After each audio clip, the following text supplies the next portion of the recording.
How does blockchain work?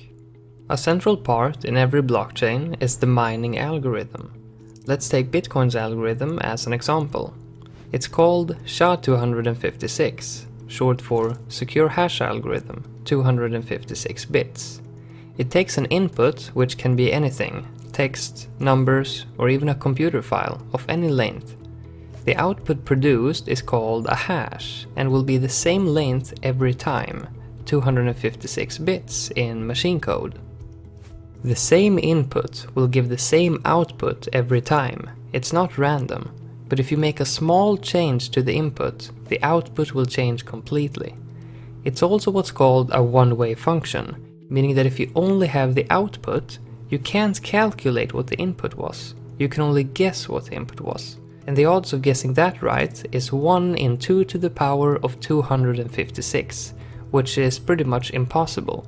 In other words, it's secure. Now that we know what the algorithm does, let's demonstrate how a blockchain works with a simple example of a transaction. Here we have Alice and Bob along with their Bitcoin balance. Let's say Alice owes Bob 2 Bitcoin. For Alice to send Bob those 2 Bitcoin, Alice broadcasts a message with the transaction that she wants to make to all the miners in the network. In that broadcast, Alice gives the miners Bob's public address, the amount of Bitcoin she would like to send, along with a digital signature and her public key. The signature is made with Alice's private key, and the miners can then validate that Alice in fact is the owner of these Bitcoin and that she wants to make the transaction. Once the miners are sure that the transaction is valid, they can put it in a block along with many other transactions and attempt to mine the block. This is done by putting the block through the SHA-256 algorithm. The output needs to start with a certain amount of zeros in order to be considered valid.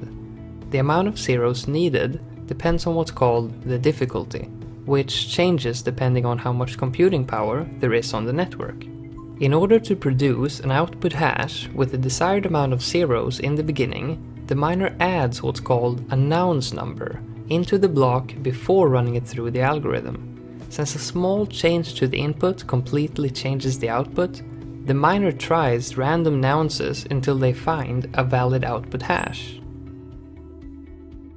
Once the block is mined, that miner can broadcast that newly mined block to all the other miners. They then check to make sure that the block is valid so that they can add it to their copy of the blockchain, and the transaction is complete.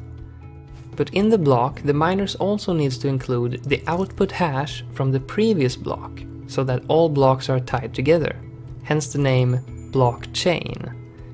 This is an important part because of the way trust works in the system. Every miner has their own copy of the blockchain on their computer, and everyone trusts whichever blockchain has the most computational work put into it, the longest blockchain. If a miner changes a transaction in a previous block, the output hash for that block will change, which leads to all the other hashes after it changing as well, due to the blocks being linked with hashes. The miner would then have to redo all of the work in order to make anyone accept his blockchain as the right one. So if a miner wanted to cheat, he would need more than 50% of the network's computing power, which is very unlikely. The model of making computers work in order to produce blocks is called proof of work.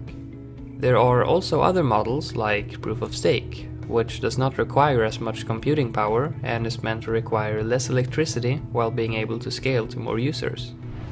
And that's the basics of how a blockchain works.